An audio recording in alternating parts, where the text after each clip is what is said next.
ಪ್ರಿಯರೇ, ಈಗ ನೋಡ್ರಿ ಇದನ್ನು ನಾನು ಒಂದು ನಿಮಿಷ. ಈಗ ನೋಡ್ರಿ ಇದನ್ನು ನಾವು ಮ್ಯಾರಿನೇಟ್ ಮಾಡಿ ಈಗ 45 to 1 hour ಆಯಿತು. ಈಗ ಇದಕ್ಕೆ ನಾವು ಸೆಕೆಂಡ್ ಮ್ಯಾರಿನೇಷನ್ ಮಾಡಬೇಕಾಗ್ತದೆ. ಈ ಮ್ಯಾರಿನೇಷನ್ ಮಾಡಬೇಕಾದ್ರೆ ಅದಕ್ಕೆ ಬೇಕಾಗಿರುವಂಥ ಸಾಮಗ್ರಿಗಳನ್ನು ನಾನು ತೋರಿಸ್ತೀನಿ. ಆ ರೀತಿಯಾಗಿ ಸಾಮಗ್ರಿಗಳನ್ನ ನಾವು ಹಾಕ್ಕೋಬೇಕು. ಇದಕ್ಕೆ ಫಸ್ಟ್ ನಾವು ಒಂದು 1/2 ಕಪ್ಪು ಹಂಗ್ ಕರ್ಡ್ ಹಾಕಬೇಕು. ಇದು ಗಟ್ಟಿಯಾಗಿರುವಂಥ ಮೊಸರು, ಅದರೊಳಗಿರುವಂಥ ನೀರಿನ ಅಂಶ ಎಲ್ಲ ತೆಗೆದು ಹಾಕಿ, ಅದರಲ್ಲಿರುವಂಥ ಎಲ್ಲ ನೀರಿನ ಅಂಶ ತೆಗೆದು ಹಾಕಿ ನಾವು ಇದನ್ನು ಗಟ್ಟಿಯಾಗಿರುವಂಥ ಮೊಸರು, ಹುಳಿ ಇರಬಾರ್ದು ಜಾಸ್ತಿ ಅಂಥದ್ದು ಮೊಸರನ್ನು ನಾವು ತೆಗೆದುಕೊಳ್ಳೋಣ. ನಂತರ ಅದಕ್ಕೆ ಸ್ವಲ್ಪ ಮಸಾಲೆ ಪೌಡರ್, ಜೀರಿಗೆ ಪುಡಿ,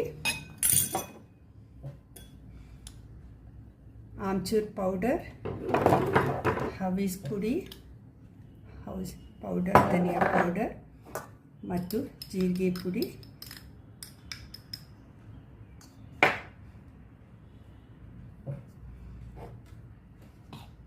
ಮತ್ತು ಸ್ವಲ್ಪ ಈ ರೀತಿಯಾಗಿರುತ್ತೆ. ಆಮ್ಚೂರ್ ಪೌಡ್ರನ್ನ ತಗೊಂಡಿದ್ದೀನಿ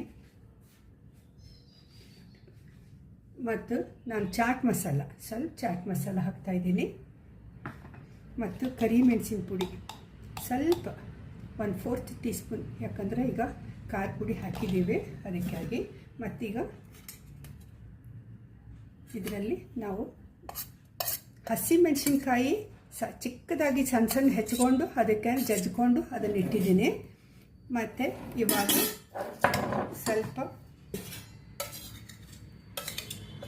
ಅಜ್ವಾನ್ ತಗೋತಾ ಇದ್ದೀನಿ. ಅಜ್ವಾನ್ ತಗೊಂಡು ಅದನ್ನು ಕೈಯಲ್ಲಿ ಕ್ರಷ್ ಮಾಡಿ 1/4 ಟೀ ಸ್ಪೂನ್ ಸಾಕು, ಅಷ್ಟು ಹಾಕೋಣ. ಮತ್ತು ಅದಕ್ಕೆ ಈ ಮೇಥಿ, ಕಸೂರಿ ಮೇಥಿನೂ ಸಹ ನಾವು ತಗೊಂಡು ಅದನ್ನು ಸಹ ಬಿಸಿ ಮಾಡಿ ಇದರಲ್ಲಿ ಹಾಕೋಣ. ಇದನ್ನು ಇವಾಗ ಬೀಟ್ ಮಾಡ್ಕೋಬೇಕು, ಕರೆಕ್ಟಾಗಿ ಎಲ್ಲ ಬೀಟ್ ಆಗಬೇಕು. ಇಂಪಾರ್ಟೆಂಟ್ ಇಂಗ್ರೀಡಿಯೆಂಟ್ ಅಂದರೆ ಇದರಲ್ಲಿ ನಾವಿವಾಗ ಕೆಂಪು ಮೆಣಸಿನ್ಕಾಯಿ, ಮೊದಲು ನಮಗೆ ಬೇಕಾಗಿರುವಂಥದ್ದು ಸಾಸಿವೆ ಎಣ್ಣೆ ಒಂದು ಸ್ವಲ್ಪ ನಾವೇನು ಮಾಡಬೇಕು, ಈಗ ನಾವು ಸಾಸಿವೆ ಎಣ್ಣೆ ತೊಗೊಂಡಿದ್ದೇವೆ 1-2 ಟೀ ಸ್ಪೂನಷ್ಟು. ಅದು ವೆರಿ ಇಂಪಾರ್ಟೆಂಟ್ ಇಂಗ್ರೀಡಿಯೆಂಟ್ ಇದರಲ್ಲಿ. ಇದಕ್ಕೆ ಇವಾಗ ಕಲರ್ ಬರ್ತಾ ಇದು ಒಂದು ಸ್ವಲ್ಪ ಬಿಸಿಯಾಗಿ ಹೊಗೆ ಬರ್ತಾ ಇದೆ ಅಂದಾಗ ನಾವು ಅದಕ್ಕೆ ಸ್ವಲ್ಪ ಅದನ್ನು ಇಳಿಸ್ಬಿಟ್ಟು ಇದು ಒಂದು ಸ್ವಲ್ಪ ಇವಾಗ ಬಿಸಿ ಆಗಬೇಕು ಮತ್ತು ಘಾಟ ವಾಸನೆ ಇರುತ್ತಲ್ಲ ಅದು ಹೋಗಬೇಕು. ಅದಕ್ಕೆ ಅದು ಸ್ವಲ್ಪ ಕಲರ್ ಹೋಗಲಿ, ಅದು ಹೋದ್ಮೇಲೆ ಹೊಗೆ ಹೋದ್ಮೇಲೆ ಸ್ವಲ್ಪ ಇವಾಗ ಆರಿಸಿ ಇವಾಗ ಅದನ್ನು ಬೇರೆ ಪಾತ್ರೆಯಲ್ಲಿ ಹಾಕ್ಕೊಂಡು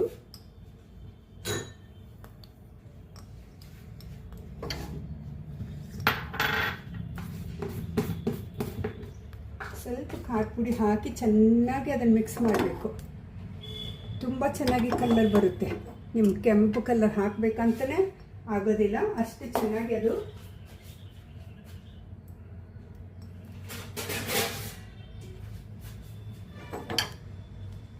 ಸ್ವಲ್ಪ ಬಿಸಿ ಇದ್ದಾಗನೇ ಅದಕ್ಕೆ ಹಾಕಿ ಕೆಂಪು ಖಾರ ಪುಡಿ ಹಾಕಬೇಕು. ಚೆನ್ನಾಗಿ ಅದನ್ನು ಮಿಕ್ಸ್ ಮಾಡಬೇಕು. 1 ಸ್ಪೂನ್ ಹಾಕಿ ನೋಡಿರಿ ಎಷ್ಟು ಕಲರ್, ಎಷ್ಟು ಗ್ರ್ಯಾಂಡ್ ಕಲರ್, ಕೆಂಪು ಕಲರ್ ಬರುತ್ತೆ. ನೀವು ಇದಕ್ಕೆ ಆರ್ಟಿಫಿಷಿಯಲ್ ಕಲರ್ ಹಾಕೋದೇ ಬೇಡ, ಅಷ್ಟು ಚೆನ್ನಾಗಿ ಕಲರ್ ಬರ್ತಾಯಿದೆ. ಕಾಣಿಸ್ತಾ ಇದೆ ಅಂತ ಅನ್ನಿಸ್ತದೆ. ತುಂಬ ಚೆನ್ನಾಗಿ ಕಲರ್ ಬರ್ತಾಯಿದೆ. ಇದು ಸ್ವಲ್ಪ ಕೂಲ್ ಆದಮೇಲೆ, ಇದು ತುಂಬ ಬಿಸಿ ಇದೆ, ಕೂಲ್ ಆದಮೇಲೆ ಈಗ ಇದಕ್ಕೆ ಮಿಕ್ಸ್ ಮಾಡ್ಕೊಳ್ಳೋಣ.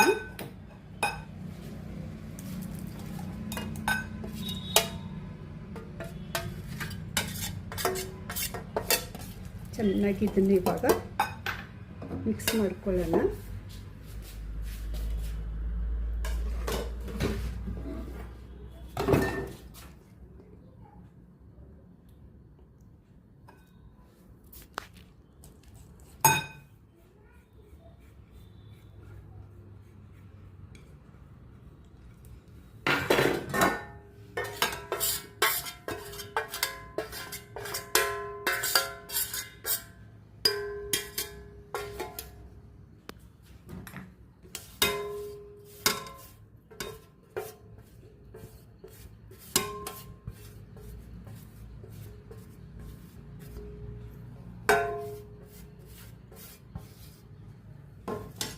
ಇದು ಮೇನ್ ಇಂಗ್ರೀಡಿಯೆಂಟ್ ಇದಕ್ಕೆ.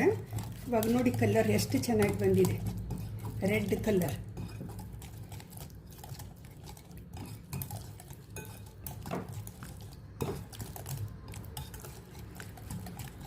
ಇದಕ್ಕೆ ಇನ್ನು ಸ್ವಲ್ಪ ಉಪ್ಪು ಹಾಕಿಕೊಳ್ಳೋಣ.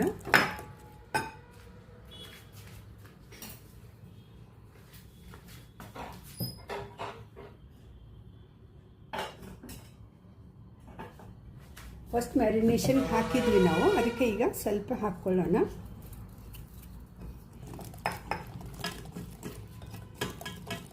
ಚೆನ್ನಾಗಿ ಬೀಟ್ ಮಾಡೋಣ ಇದನ್ನು. ಮೊಸರು ಕಡಲ್ ಆಗಿರಬಾರ್ದು, ಅದು ತುಂಬ ಸ್ಮೂತಾಗಿರುವಂಥ ಪೇಸ್ಟ್ ಥರ ಕ್ರೀಮ್ ಗತಿ ಆಗಬೇಕದು. ಆ ಥರ ಆದರೆ ನೀವು ಇದನ್ನು ಮಿಕ್ಸಿಯಲ್ಲಿ ಸಹ ಮಾಡಿಕೊಂಡು ಇದರಲ್ಲಿ ಹಾಕಿ ಮಿಕ್ಸ್ ಮಾಡ್ಬೋದು ಸಹ ನೀವು. ಮೊಸರು ಕೆಲವು ಎಲ್ಲ ಇಂಗ್ರೀಡಿಯೆಂಟ್ ಹಾಕ್ಕೊಂಡು ನಂತರ ಗ್ರೈಂಡ್ ಮಾಡ್ಕೊಂಡು ಸ್ವಲ್ಪ 1-2 ಪಲ್ಸ್ನಲ್ಲಿಟ್ಟು ಮಾಡಿ ನಂತರ ಇದರಲ್ಲಿ ಮಾಡಿದರೆ ತುಂಬ ಚೆನ್ನಾಗಿ ಬರುತ್ತೆ. ನೋಡಿ ಇದಾಗಿದೆ. ಈಗ ಸೆಕೆಂಡ್ ಮ್ಯಾರಿನೇಷನ್ ಮಾಡೋಣ.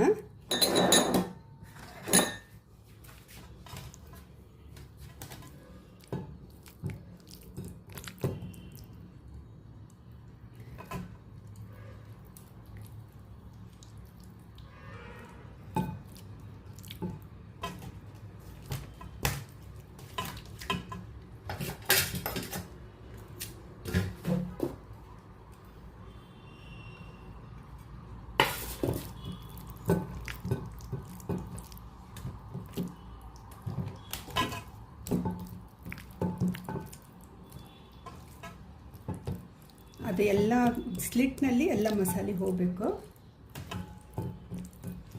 ತುಂಬ ಚೆನ್ನಾಗಿ. ಅದಕ್ಕೆ ಏನು ಒಂದು ಸ್ವಲ್ಪ ಜಾಗ ಉಳಿಬಾರ್ದು, ಆ ರೀತಿಯಾಗಿ ಎಲ್ಲ ಕಡೆನೂ ನಾವು ಹಾಕ್ಕೊಂಡು ಅದನ್ನು ತುಂಬಿ ಮುಗಿಸ್ಬೇಕು.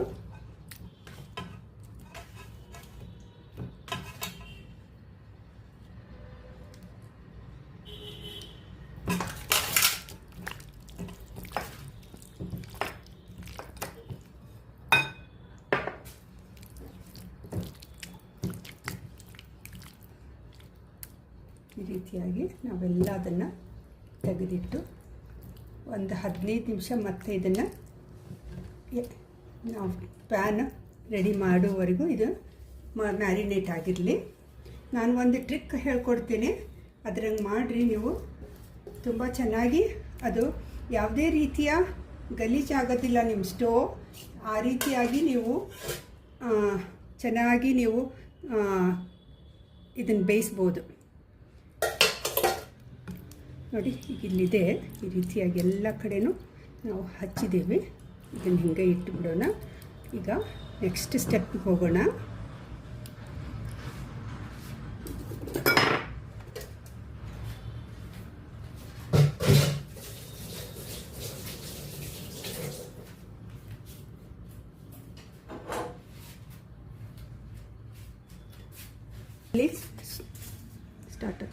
ಸ್ಟಾರ್ಟ್ ಮಾಡಿದರೆ ಇಲ್ಲಿ ಕೆಳಗಡೆ ಎಲ್ಲ ಬಿದ್ದು ಎಲ್ಲ ಗಲೀಜಾಗ್ಬಿಡುತ್ತೆ. ಆದ್ದರಿಂದ ನಾವೇನು ಮಾಡಬೇಕು, ಒಂದು ಈ ಸಿಲ್ವರ್ ಫಾಯಿಲ್ ತೊಗೊಂಡು ಅದನ್ನು 4 ಭಾಗ ಮಾಡಿ ಈ ರೀತಿಯಾಗಿ ತೊಗೊಂಡು ಈ ರೀತಿಯಾಗಿ ಕಟ್ ಮಾಡಬೇಕು ಸೆಂಟ್ರದಲ್ಲಿ. ಇವಾಗ ಇದನ್ನು ಈ ರೀತಿಯಾಗಿ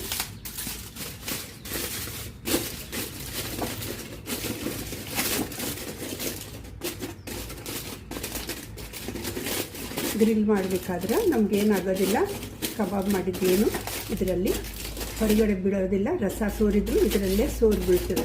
ಅದಕ್ಕೆ ಈ ರೀತಿಯಾಗಿ ಮಾಡೋದಾದರೆ ನಿಮಗೇನಾಗ್ತದೆ, ಸೇಫಾಗಿ ಯಾವುದು ಗಲೀಜು ಬೀಳಾದ ಹಾಗೆ ನೀವು ಸರಿಯಾಗಿ ಚೆನ್ನಾಗಿ ಮಾಡ್ಕೋಬೋದು. ಈಗ ನೆಕ್ಸ್ಟ್ ಸ್ಟೆಪ್ಪು, ಇವಾಗ ನಾನು ಒಂದು ಪ್ಯಾನ್ ತೊಗೊಂಡಿದ್ದೇನೆ.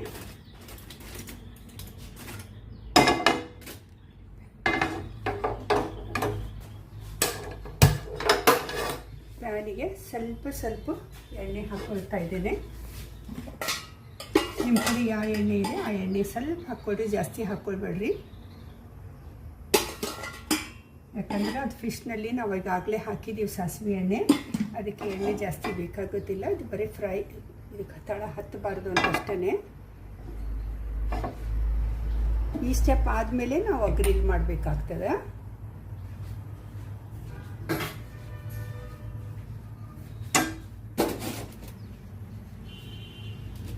ಗ್ರಿಲ್ ಮಾಡಬೇಕು.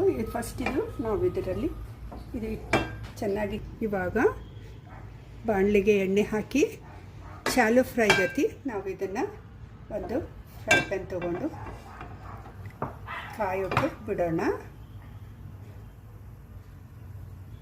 ಈಗ ಎಣ್ಣೆ ಕಾದಿದೆ. ಇವಾಗ ಅದಕ್ಕೆ ನಾವು ಒಂದೊಂದೇ ಆಗಿ ಬಿಡೋಣ. ನೋಡಿ ಎಷ್ಟು ಚಲೋ, ಎಷ್ಟು ಕರೆಕ್ಟಾಗಿ ಅದು ಮ್ಯಾರಿನೇಟಾಗಿ ಎಲ್ಲ ಕಡೆ ಆಗಿದೆ. ತುಂಬ ಜಾಸ್ತಿ ಹಾಕಿದರೆ ಅದು ನೀರು ಬಿಟ್ಕೊತಿದೆ. ಅದಕ್ಕೆ ನಾವು ಸ್ವಲ್ಪ ಸ್ವಲ್ಪ ಹಾಕಿ ಅದನ್ನು ನಾವು ಫ್ರೈ ಮಾಡ್ಕೊಳ್ಳೋಣ.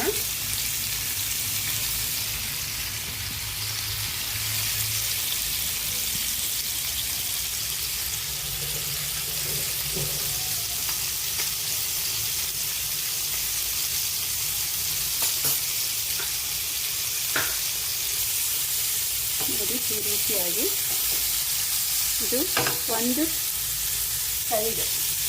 ಸೈಡ್ ಏನಾಗಬೇಕು, ಕೆಂಪಾಗುತ್ತೆ. ಅಲ್ಲಿವರೆಗೂ ನಾವು ಇದನ್ನು ಮಾಡಬೇಕು. ಇನ್ನೂ ಆಗಲಿಲ್ಲ, ಇನ್ನೂ ಸ್ವಲ್ಪ ಆಗಲಿ, ಕಪ್ಪಾಗಬೇಕು ಅದು.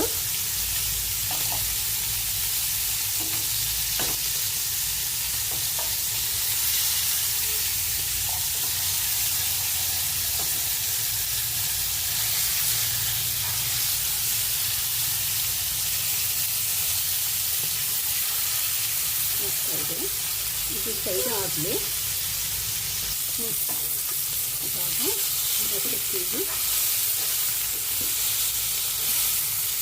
ಇದಕ್ಕೆಲ್ಲ ಬರಬೇಕು.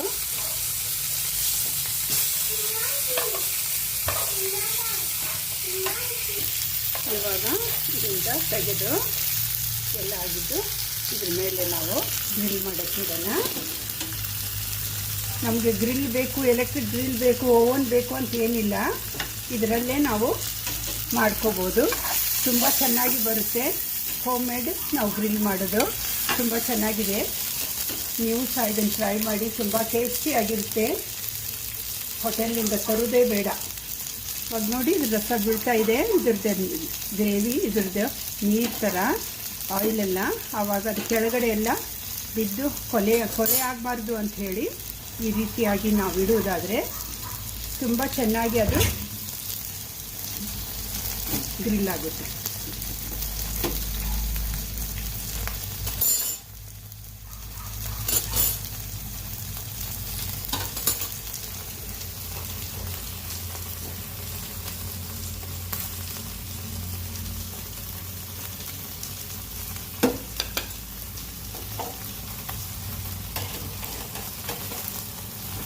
ಟೂ ಟು 5 ಮಿನಿಟ್ಸ್ದಲ್ಲಿ ನಮಗೆ ಈ ರೀತಿಯಾಗಿರುವಂಥ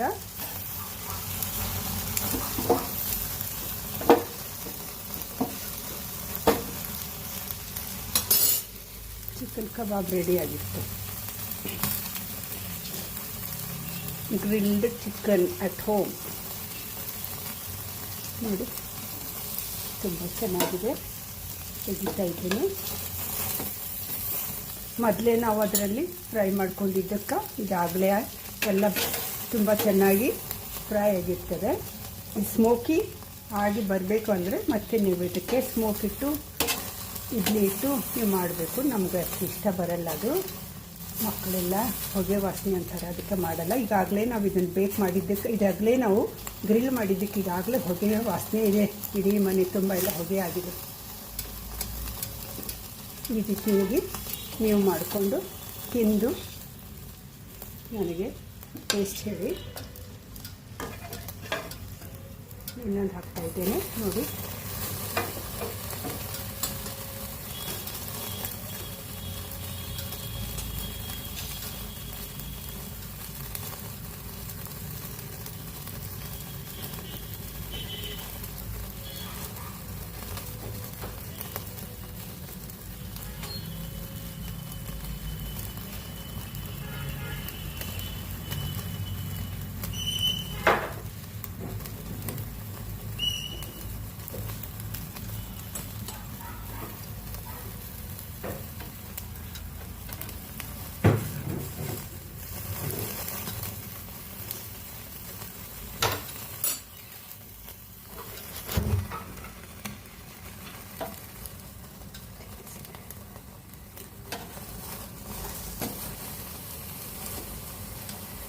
ಎಷ್ಟು ಚೆನ್ನಾಗಿ ಗ್ರಿಲ್ ಆಗ್ತಾಯಿದೆ.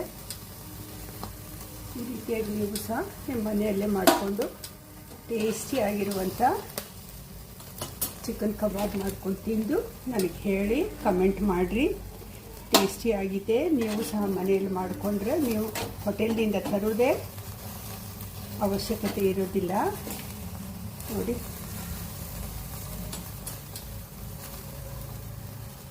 ನಮ್ಮ ಮನೆಯಲ್ಲಿ ಹಾಕಿದಂಥ ಎಣ್ಣೆ, ನಮ್ಮ ಮನೆಯಲ್ಲಿ ಸ್ವಂತವಾಗಿ ಮಾಡಿದಂಥ ಹೈಜೀನ್ ಆಗಿ ಮಾಡಿದಂಥ ಎಲ್ಲ ವಸ್ತುಗಳು ನಾವು ಹಾಕಿರೋದ್ರಿಂದ ತುಂಬ ಟೇಸ್ಟಿಯಾಗಿರುತ್ತೆ. ಇದನ್ನು ನೀವು ಮಾಡಿ ತಿನ್ನಿ. ಬಂತು ನೋಡಿ. ಈಗ ನೋಡಿ, ಈಗ ಗ್ರಿಲ್ಡ್ ಕಬಾಬ್, ಚಿಕನ್ ಕಬಾಬ್ ಮಾಡಿದ್ದೇನೆ. ಈ ರೀತಿಯಾಗಿ ನೀವು ಮಾಡ್ಕೊಂಡು ತಿನ್ನಿ. ಇದ್ರ ಜೊತೆ ಸಾಸ್ ಹಾಕ್ಕೊಂಡು, ಟೊಮೆಟೊ ಸಾಸು ಅಥವಾ ಗ್ರೀನ್ ಚಟ್ನಿ ಹಾಕ್ಕೊಂಡು ಸಹ ನೀವು ತಿನ್ಬೋದು. ಬಹಳ ಟೇಸ್ಟಿಯಾಗಿರ್ತದೆ. ನೀವು ಸಹ ಅದನ್ನು ಟ್ರೈ ಮಾಡಿ, ಕಮೆಂಟ್ ಮಾಡಿ, ಲೈಕ್ ಮಾಡಿ, ಶೇರ್ ಮಾಡಿರಿ. ಎಲ್ಲ ಇನ್ನೂ ಹೆಚ್ಚಿನ ಜನಸಂಖ್ಯೆಯಲ್ಲಿ ನನ್ನನ್ನು ನೋಡಿ ನನ್ನನ್ನು ಇನ್ನೂ ಎನ್ಕರೇಜ್ ಮಾಡಿ, ಇನ್ನೂ ರುಚಿ